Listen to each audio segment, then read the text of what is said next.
তাগুতের কথা মতো চলে, জালেমদের কথা মতো চলে। আজকের প্রমাণ, আজকে সরকারি বাহিনী পুলিশরাই বলতেছে না যে কিছু সংখ্যক কয়েকজন অফিসারের কারণে আজকে আমাদের এই অবস্থা। তারা কি করেছে? তারা একটা পক্ষকে খুশি করার জন্য, নিজেরা পুরস্কৃত হওয়ার জন্য এই সমস্ত নিরীহ পুলিশদেরকে দিয়ে তারা এইভাবে জুলুম চালাইছে। এগুলো সব প্রকাশ হচ্ছে। তাইলে বোঝা গেল তাগুতের পক্ষ নেওয়ার মতো কিছু মানুষ আছে। আল্লাহ তাদের কথা কি বলে দেখেন। আল্লাহ বলেন, ফাকাতিলু আউলিয়া আশ-শাইতান,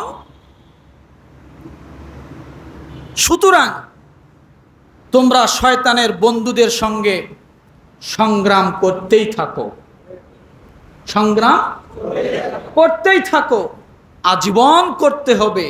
দুনিয়া যতদিন আছে সংগ্রাম করে যেতেই হবে। সংগ্রাম এটাই শেষ না।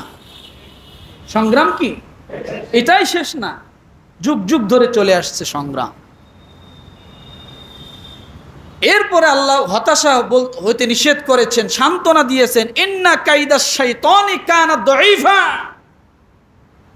স্মরণ রেখো, শয়তান যত কৌশল অবলম্বন করুক না কেন, একদিন তার কৌশল সব ধূলিসাৎ হয়ে যাবে। এত পরিমাণ ভুল করতে থাকবে, সে যে ভুল করতেছে এটা সে বুঝতেই পারবে না। আসলেই তো বাস্তবতা। একটু গভীর জ্ঞানের দিকে তাকাইলেই দেখতে পারি, পরিস্থিতি একটু আপনি যদি যাচাই করেন দেখবেন ভুলের পর ভুল করেই গেছে। এটা আল্লাহর ওয়াদা। কারণ শয়তান সবসময় কি, তার কৌশল কি দুর্বল, দেখতে অনেক, ভিতরে কি কিছু না, ভিতরে কিছু না। আমার ভাইরা, এই জন্য আমরা সবসময় একটা জিনিস খেয়াল রাখবো, মানুষের মর্যাদা অনেক বেশি। কার মর্যাদা অনেক বেশি?